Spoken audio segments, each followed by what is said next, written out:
clase. Ya, ahora sí. Nosotros la semana pasada, aprovechando, la semana pasada no pude grabar en la sesión de clases. Entonces allí solamente para ver, digamos, a modo de repaso, algo breve, nosotros veíamos de que la diferencia a nivel de comportamiento de vigas, digamos, esbeltas, que son estas de aquí, o mejor dicho, vigas convencionales, tienen una característica de que su eje neutro, digamos, es bien definido, ¿no? Y si tenemos nosotros una sección, digamos, rectangular como las vigas de concreto armado,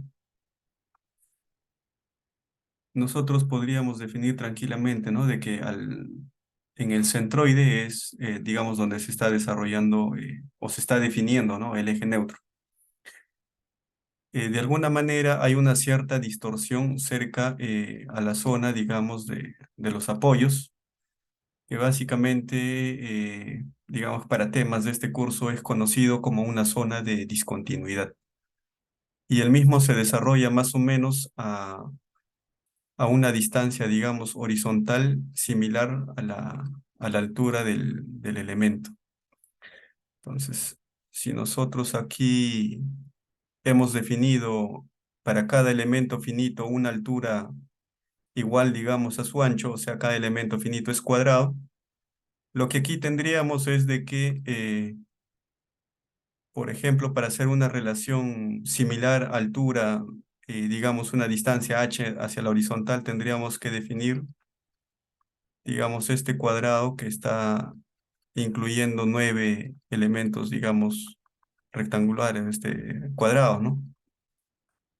Si nosotros, como el comportamiento, digamos, es simétrico, si nosotros hacemos la lectura al otro lado, ¿no? Podemos aquí apreciar tranquilamente de que a partir de aquí hacia el lado, digamos, hacia el centro, y a partir de este lado hacia el centro, el comportamiento es, digamos, continuo, ¿no? Continuo, y normalmente se asume de que es una zona de B. Normalmente las bibliografías lo van a encontrar como una zona B, que básicamente es una abreviatura de Bernoulli, ¿no?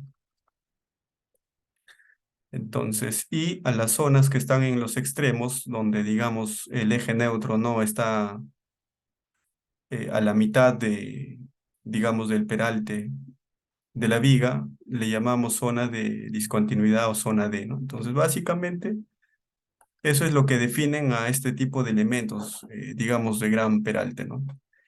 Pueden ser, digamos, vigas de gran peralte, ménsulas o cualquier tipo de elemento de concreto armado que tenga, digamos, una proporción largo, ancho, que más o menos estén en una relación menor a 2, ¿no?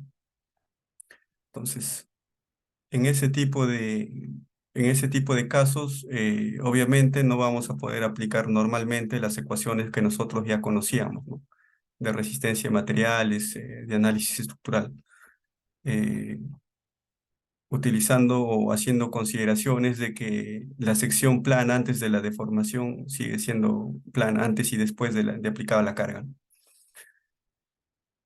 Ahora, la semana pasada también veíamos de que a medida que nosotros íbamos amplificando o incrementando, digamos, el peralte, ¿no? Podíamos hacer, digamos, un incremento H1, podíamos hacer otro incremento H2 y, digamos, un H3, manteniendo fijo siempre la luz entre eje de apoyos. Eso lo hemos mantenido, digamos, fijo. El L ha sido invariante y lo que hemos ido incrementando es H1, H2 y H3. Y con ello nosotros observamos, digamos, de un comportamiento, digamos, bien marcado, ¿no? Que a medida que nosotros íbamos incrementando la luz, perdón, el peralte de la viga, teníamos de que el eje neutro que se desarrollaba, digamos, en la viga, producto de la aplicación de la carga, digamos, no era completamente horizontal y se generaba, digamos, distorsiones, ¿no? Cerca a la zona de los apoyos, ¿no? Por ejemplo, aquí, a medida que la viga, digamos, es de mayor peralte, veíamos de que el eje neutro igual sí seguía, digamos, subiendo a la parte central y en la zona de los apoyos permanecía cercano a, digamos, a dicha zona, ¿no? En los apoyos. Otro, otro detalle que podíamos, por ejemplo, rescatar aquí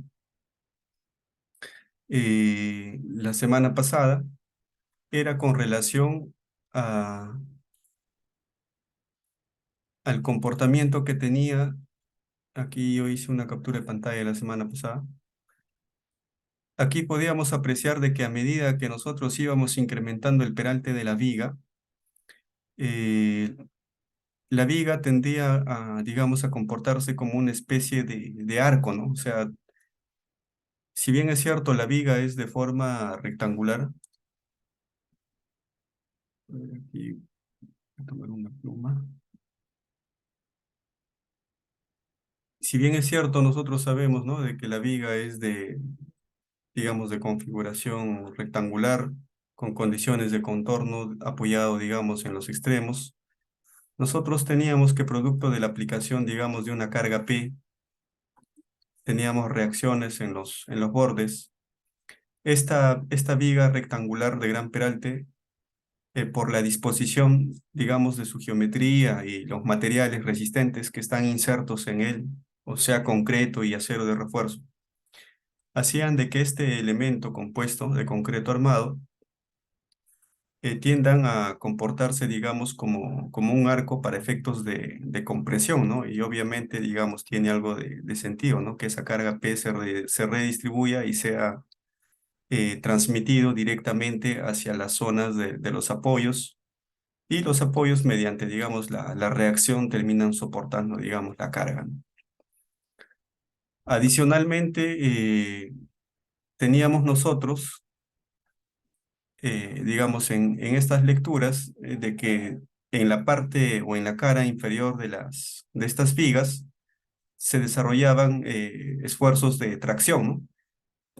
Entonces, allí en esa zona lo que nosotros podíamos generar es, o les comentaba, de que normalmente en la bibliografía o en la literatura podían encontrar modelos tipo puntal tirante, ¿no? Porque las zonas de compresión actúan como si fueran, digamos, puntales, o mejor dicho, columnas, ¿no? Una columna dispuesta en este sentido, la otra columna dispuesta en este otro sentido, y el tirante, digamos, una especie de cable que estaría actuando en este sentido, resistiendo todos los esfuerzos o las solicitaciones, digamos, que se estén generando aquí, ¿no? De tracción. Entonces, todo eso de allí, lo que nosotros podemos encontrarlo, eh, a ver si tengo aquí. Por ejemplo, este es un paper.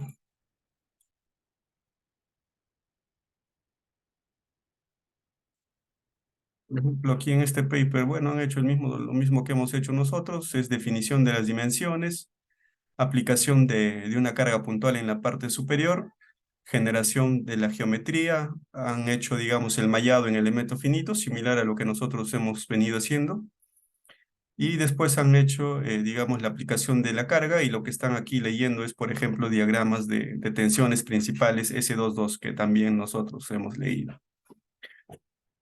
Entonces, producto de esa aplicación de la carga y la lectura, digamos, de ese diagrama de esfuerzos, lo que se puede presentar o ver, digamos, en este paper es de que en esta zona, producto de la aplicación de la carga P, se tiene una distribución de fuerzas, ¿no? Es decir, esta fuerza P es resistida por estos dos puntales, tanto del lado izquierdo como del lado derecho, y para evitar y para resistir, digamos, las cargas de tracción, se tiene, digamos, un tensor dispuesto en la cara inferior, ¿no? Entonces, eso de allí básicamente es, digamos, lo que tenemos aquí en esta gráfica, ¿no? A ver, siguiendo con el modelo. Eh, básicamente, En términos generales, es lo que habíamos revisado la semana pasada. Entonces, hemos visto, digamos, el comportamiento y distribución, digamos, de esfuerzos en este tipo de elementos, ¿no? Entonces, obviamente, por la configuración geométrica, para este tipo de estructuras, nosotros ya no podemos utilizar, digamos, el modelamiento normal que nosotros empleábamos para caracterizar el comportamiento, por ejemplo, de elementos tipo marco, ¿no? Columnas y vigas esbeltas. Entonces, ese tipo de análisis, o mejor dicho, la relación que existe entre el peralte de estas vigas con su longitud escapa ya del análisis convencional enfocado mediante elementos tipo barra, ¿no? O elementos tipo frame. Hay que abordarlo directamente como lo que es, ¿no? Un elemento, digamos, del tipo ya área. O sea, ya no es un elemento esbelto. Entonces, para estas consideraciones y ya para efectos del diseño, eh, puede ser enfocado de dos formas, ¿no? Uno, utilizando, digamos, el método puntal tirante. Estos elementos finitos nos han permitido a nosotros, eh, por ejemplo, ¿no? Ver la distribución de los esfuerzos eh, en el concreto, en el elemento, digamos, de viga, producto de la aplicación de la carga, y a nosotros nos da una idea de dónde es, digamos, la zona en la que tenemos que disponer el acero de refuerzo, ¿no? Mediante cualquier método de diseño. Puede ser un método puntal tirante o puede ser, digamos, un método tal vez empírico, ¿no? Como el que está descrito en la norma E060. Entonces, para entender de dónde vienen las ecuaciones y las disposiciones del acero de refuerzo, siempre es importante entender, digamos, el fenómeno, ¿no? O sea, el problema de origen. Entonces, el problema aquí de origen o de fondo básicamente está con relación a la respuesta del material cuando está, digamos, cargado mediante una carga, digamos, P en la parte, digamos, superior. Y ya para concluir, nuevamente les digo que esto de aquí se comporta como un elemento, digamos, puntal que transmite las cargas a los apoyos. Y para evitar, digamos, que esos puntales se abran, lo que tenemos aquí es la disposición de un tirante. Y ese tirante está trabajando obviamente a tracción, ¿no? Entonces, básicamente eso nos hace, o este diagrama de esfuerzos nos hace ver de que en esta zona nosotros deberíamos de disponer el acero de refuerzo por tracción, ¿no? Y toda la parte superior debería de estar, digamos, cubierto por el aporte de la resistencia del concreto, ¿no? Que es una zona, digamos, de compresión.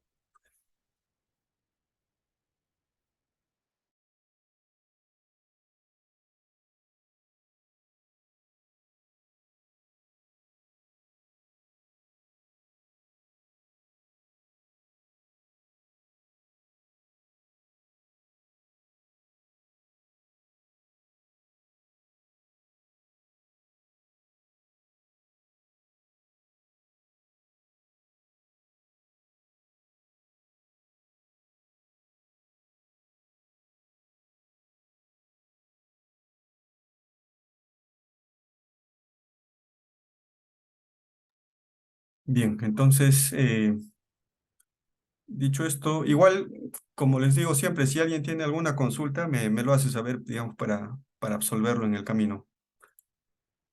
Eh, Aquí tengo una memoria de cálculo, digamos, lo voy a desarrollar con un ejemplo aplicativo. El mismo recoge, digamos, el método que está descrito en la norma E060, digamos, es un método que está basado digamos, en ensayos de este tipo de vigas. Básicamente, la respuesta que normalmente se obtiene, digamos, en ensayos convencionales para este tipo de elementos, por ejemplo, así vigas de gran peralte, tenemos generalmente que las fisuraciones se generan, digamos, en forma diagonal, ¿no? Eso de allí obviamente tiene algo de sentido con base en los resultados que nosotros hemos obtenido, digamos, de nuestro análisis en elementos finitos, ¿no? Esta zona estará comportándose, digamos, como un puntal y la zona digamos, de la parte inferior como un tirante. Obviamente, si nosotros tenemos que esta zona está trabajando enteramente en compresión y esta otra zona también, en las zonas de la interfase, por aquí y por este lado, digamos, vamos a tener esfuerzos digamos, de corte, ¿no? Grandes entre el concreto, digamos, dispuesto en esta zona triangular y este concreto que está aquí trabajando en forma de puntal, que quiere ser, digamos, comprimido en esta zona, digamos, como un cilindro, como una probeta digamos, de concreto, y el mismo es restringido por estas zonas, ¿no? Y se genera, digamos, una especie de fricción aquí, en esta zona, ¿no? Es en esas zonas, digamos, de fricción en la que, producto, digamos, del efecto del Poisson, de que este puntal, digamos, quiere deformarse, quiere contraerse, pero la fricción ejercida, digamos, por el concreto ya de la zona interna, de la zona triangular, como le restringe ese movimiento, se generan, digamos, grandes tensiones, ¿no? de corte. Es por allí que, digamos, se generan esas fisuraciones. Entonces, la idea del diseño es eso, ¿no? De verificar la disposición del acero de refuerzo y controlar estas grietas o esas fisuras que nosotros estamos viendo mediante la disposición del acero de refuerzo ya en la cara vertical y, digamos, en la zona horizontal. A ver, listo.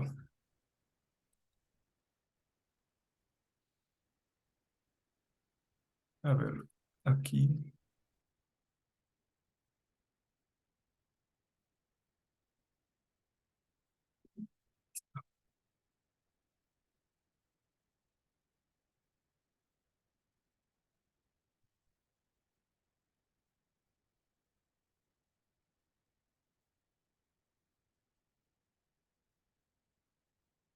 Bueno, aquí tenemos una luz libre de 3 metros. Esa luz libre es, digamos, la de aquí, que básicamente es el espacio que existe entre las caras, digamos, de los apoyos de esta viga. Eh, Después tenemos una luz a ejes de los apoyos.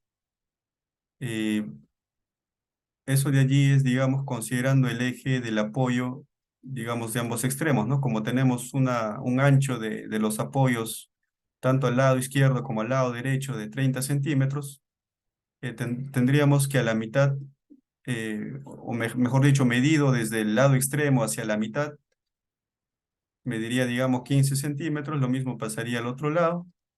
Y si nosotros medimos, digamos, de eje a eje, tendríamos que todo valdría 4 metros 30, perdón, 3 metros 30, y eso es lo que está, digamos, configurado aquí.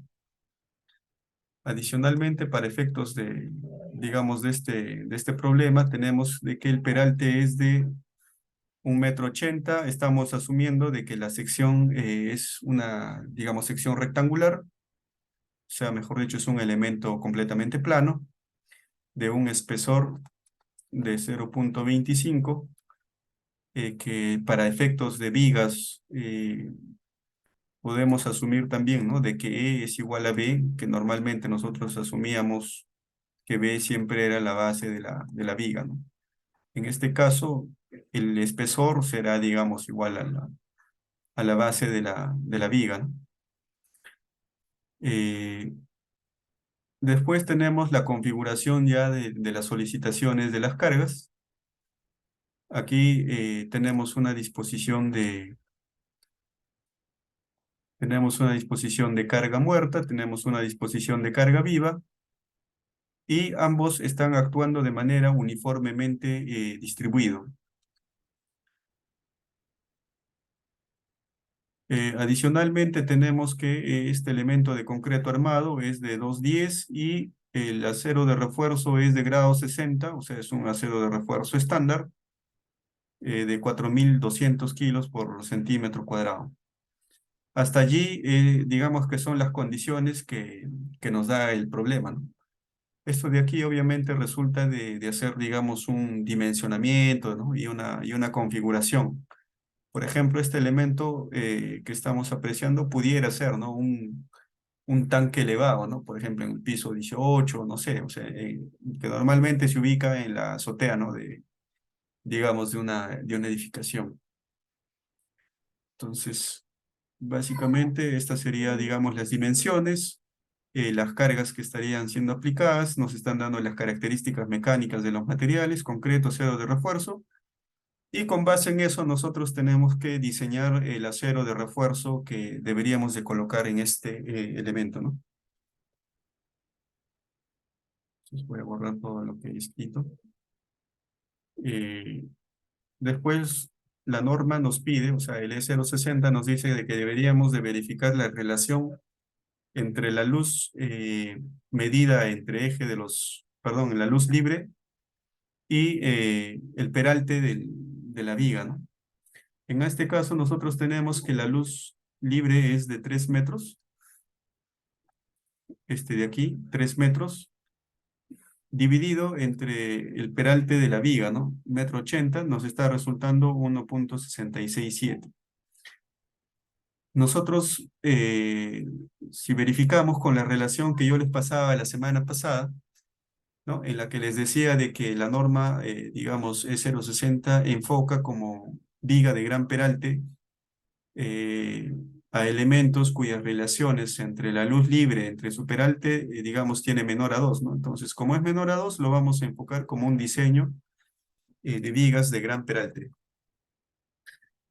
Adicionalmente a esto, lo que ustedes ya conocen, ¿no? Desde el diseño de elementos de concreto armado y factores de amplificación de cargas, vamos a tener de que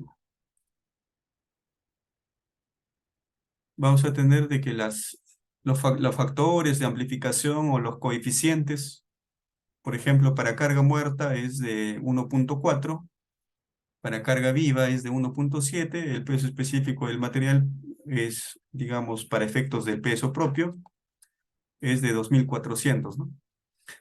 Entonces, si nosotros amplificamos todas las cargas que ya nos están, digamos, imponiendo en la parte superior, si nosotros quisiéramos determinar, digamos, una sobrecarga última, deberíamos de amplificar, ¿no? O sea, 1,4 de la carga muerta, más 1,4 de quién, del peso propio, ¿no? Del peso propio, más 1,7 de quién, de la carga viva, ¿no? Que en este caso es omega L. El peso propio de un elemento de concreto armado se determina nada más multiplicando el peso específico del concreto por el alto, que en este caso, digamos, sería 1,80, y el espesor del elemento, ¿no? Que es 0,25. Con eso nosotros podemos determinar el peso, ¿no? Digamos, uniformemente distribuido, ¿no? A lo largo de, digamos, de los apoyos. Si nosotros calculamos en esta forma, ¿no? 1,4 omega D es de 5.000 kilogramos por metro, omega L es 20.000 kilogramos metro, es carga viva, y el peso propio sería 1,4 multiplicado por el peso específico del concreto, que nosotros ya sabemos que es 2.400 kilos por metro cúbico, por 1,80, que es el peralte de la viga, y por 0,25, que es el espesor de la viga. Entonces, si nosotros hacemos esa suma, vamos a obtener, digamos, la sobrecarga última que estaría actuando digamos, en este sistema estructural.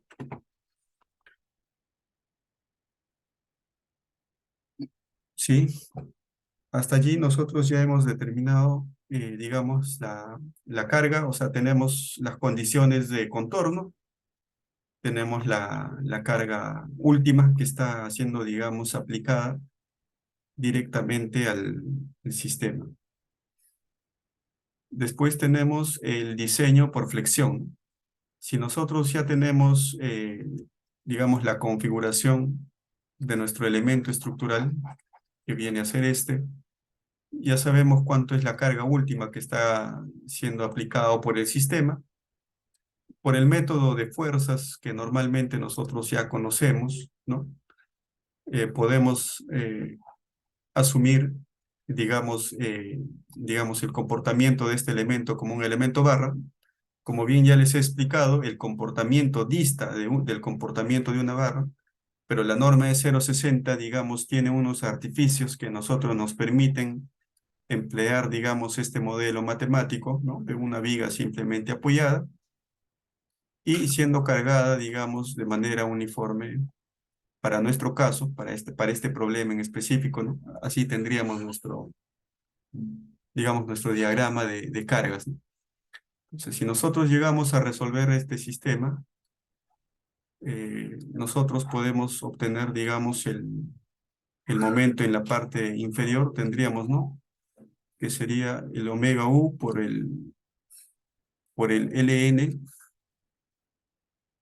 al cuadrado sobre 8, ¿no? Omega u ln al cuadrado sobre 8, que básicamente es la carga última multiplicado por la luz entre ejes de los apoyos dividido entre 8, ¿no? Eh, También, digamos, podemos determinar de manera directa las reacciones, ¿no? Podemos tener aquí directamente nuestro diagrama de, digamos, de fuerza cortante, ¿no? Que básicamente sería omega u por L entre 2, pues, ¿no?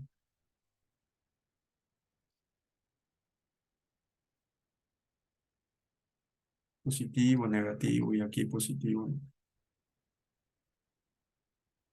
Entonces, de alguna manera, la norma E060 nos permite hacer, digamos, este tipo de artificio para determinar, digamos, algunas fuerzas para el diseño, pero, digamos, la disposición del acero de refuerzo va a ser considerando el fenómeno que yo ya les explicaba, ¿no? Por ejemplo, tomando en cuenta de que en esta zona se van a desarrollar, digamos, una especie de tirante, ¿no? Entonces, la norma nos va a definir, digamos, una franja en la que tenemos que disponer el acero de refuerzo.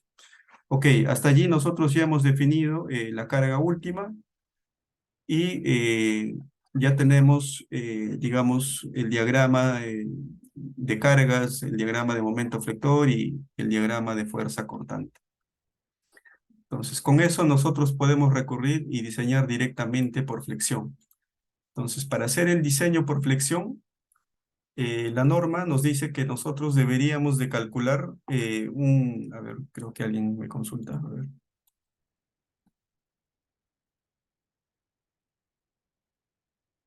no, bueno, creo que nadie, ya.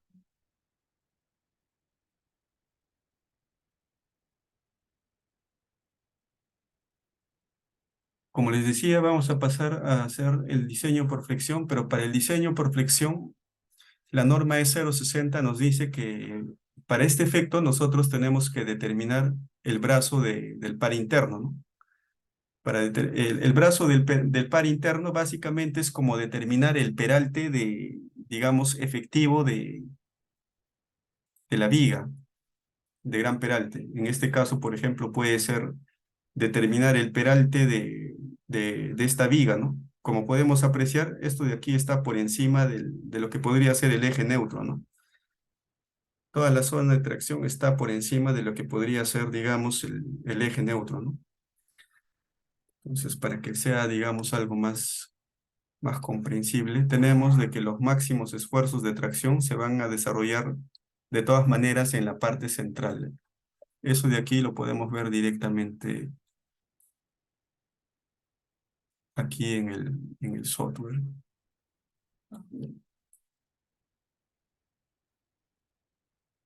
Aquí me voy a verificar los esfuerzos S22,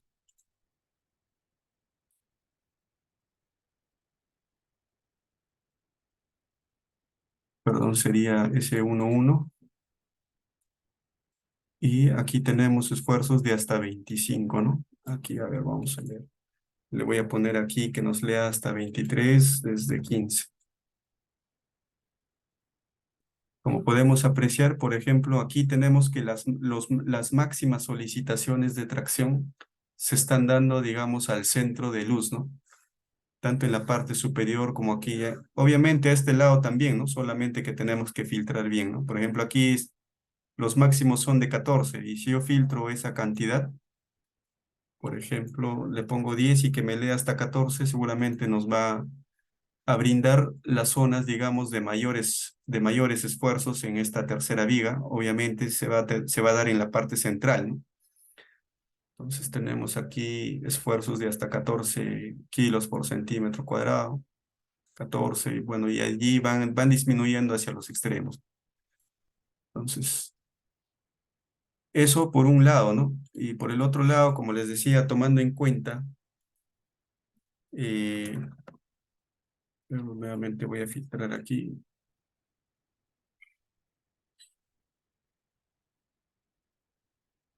tomando en cuenta de que para un diseño, digamos, convencional